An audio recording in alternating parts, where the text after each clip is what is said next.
Challenge अच्छा किया है। मुर्तज़ा साहब, ये तो वजीर दाखिला साहब का आज प्रेस कॉन्फ्रेंस भी आप देखें तो वो थोड़ा सा लग रहा था कि वो मामलात को ठीक करने की कोशिश कर रहे हैं, लेकिन पीटीआई के वज़राओं, गवर्नर साहब उनको सुने।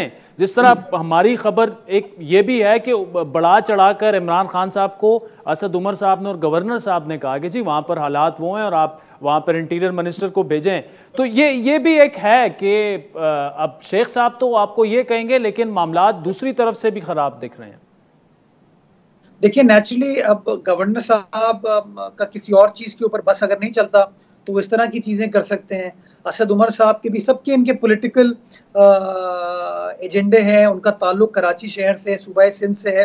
तो नेचुरली उनको ये चीज खटकती है कि पाकिस्तान पीपल्स पार्टी की एक कामयाब हुकूमत यहाँ पर सूबा सिंध में मौजूद है, और वो बार बार इस तरह की बातें वजीर आजम से शायद करते हों। लेकिन मैं वो बात करूंगा जो मैंने खुद अपनी आंखों से देखी। मैं आज सुबह की मीटिंग का हिस्सा था। जो शेख रशीद साहब हैं वफाकी वजीर दाखिला, वो बड़े पॉजिटिव थे, बड़े अपबीट थे। जो वफाकी सेक्रेटरी दाखिला हैं वो भी बड़े पॉजिटिव थे।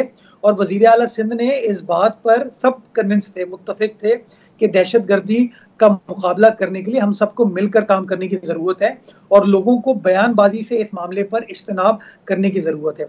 दूसरी आदि जो आपने एंटी ठीक है। एयरक्राफ्ट गन की बात की, जी। इस हवाले से भी बात हुई।